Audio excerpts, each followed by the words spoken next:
Саламатсыздар ма оқушылар? Көңіл күйлеріңіз қалай? Жақсы, осы көтеріңкі көңіл күйлеріңізді мен Мұхтар Әуезов атамыздың аяқ сөзімен қызығушылықтарыңызды арттыру мақсатында бастағым келіп отыр. Халық пен халықты, адам мен адамды теңестіретін білім. Біз барлығымыз да білеміз, білім ол біздің ертеңгі күнгі нанымыз, балалар, ертеңгі күнгі біздің болашағымыз. Осы дәйек сөз арқылы сіздер қаншалықты ой түйдіңіздер, қандай түсінік алдыңыздар? Адамгершілікке, және де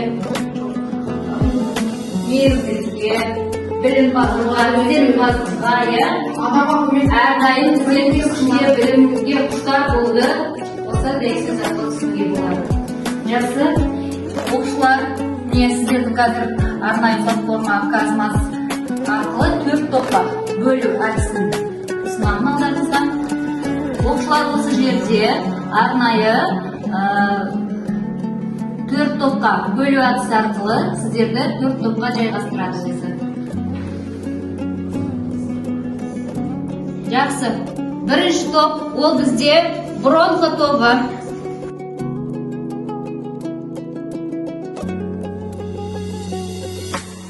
Үй тапсырмасы. Балалар үй тапсырмасын сұрауда серпілген сауал әдісі арқылы сұраймын. Яғни сіздерге күнделікті таныс өз пікіріңізге серпілген тапсырма сұрақтарын беру арқылы біз үй тапсырмасын ескерсек. Жылының тыныс алу жүйесінің құралысы қандай? Ол жұмсақ тіршілікті негізі кеңірдек және де көкірек дегенде үстігі. Жарайсың Гүлнұр. Ал отыра ойыңыз миға шабуыл әдісі бойынша біз бүгінгі тақырыбымызды сіздер ашып керексіздер. Оны арнайы Learning платформасы арқылы табатын боламыз. Қазір алдарыңызға адасқан әріптер беріледі.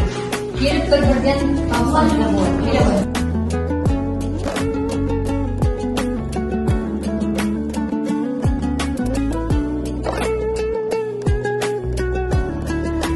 Қандай сөздер шықты балалар?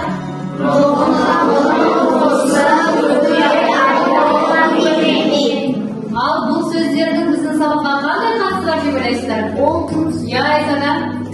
Ол барлығы қатысы, ол адамның тыныс алу мүшелері. Жарайсыздар оқушылар. Сонымен оқушылар, бүгінгі біздің тақырыбымыз ол адамның тыныс алу мүшелері. Адамның тыныс алу мүшелерінің құрылыс ерекшеліктерін танып білу және де сабақтың мақсаты адамның тыныс алу мүшелерін танып біледі. Тыныс алудың маңызын, құрылысын түсінеді. Тыныс алу мүшелерінің құрылысын ерекшеліктерін талдайды. Жақсы оқушылар, жаңа тақырыпты түсіну үшін білімдеріңізді толықтыру мақсатында сіздерге кинометафора әдісі бойынша бейнебаян көрсету ұсынамын. Қазір алдарыңызда жаңа тақырып бойынша тыныс алу жүйесімен таныс болыңыздар. Баршаңызға сәлем. Бүгінгі видео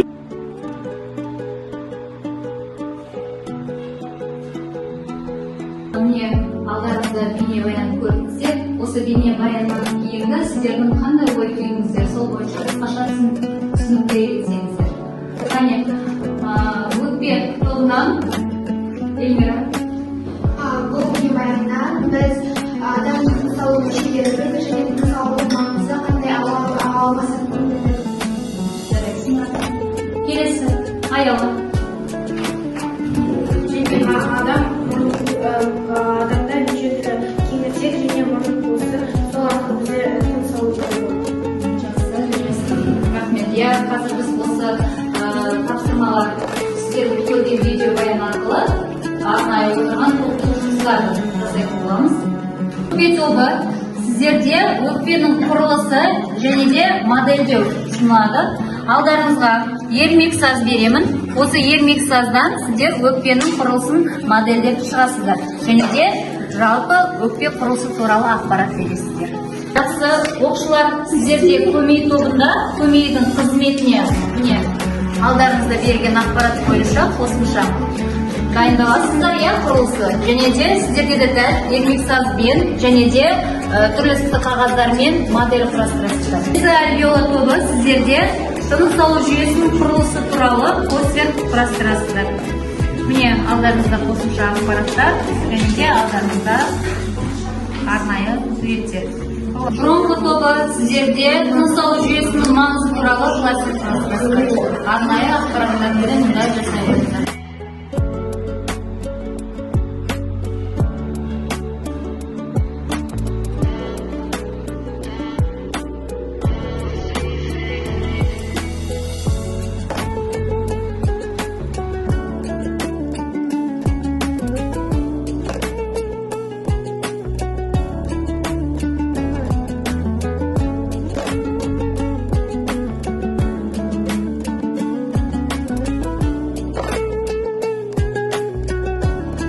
Келесі балалар жұптық жұмыс жасаймыз сіздермен. Жұптық жұмысында фишлон әдісі арқылы әрқайсыларыңызға жеке бал қаңқасы таратылады. Осы қаңқаға бір мәселе, яғни тыныс алу жүйесіндегі мәселе, қандай аурулар туындауы мүмкін, адамның ауаны жұту кезіндегі қасиеттері, қандай қасиеттері бар, соны мәселе етіп аламыздарына себептері және қорытындысы дәлелдерімен келтіріп жазасыздар. Келесі жасалатын жұмысымыз жеке жұмыс. Бұл жерде сәйкестендіру Word платформасы мен адамның тыныс алу мүшелеріне атауларын тауып сәйкестендіру керек болады.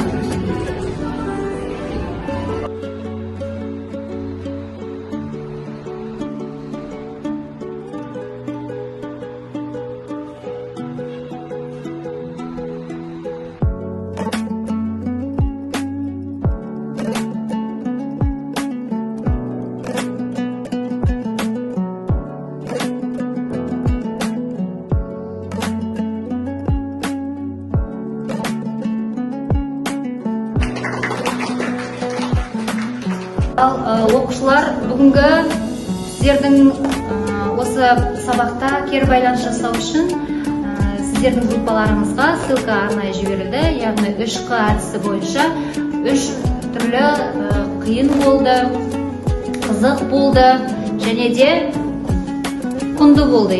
Осы 3 түрлі өздеріңізге қалаған жауаптарыңыз жазуға болады.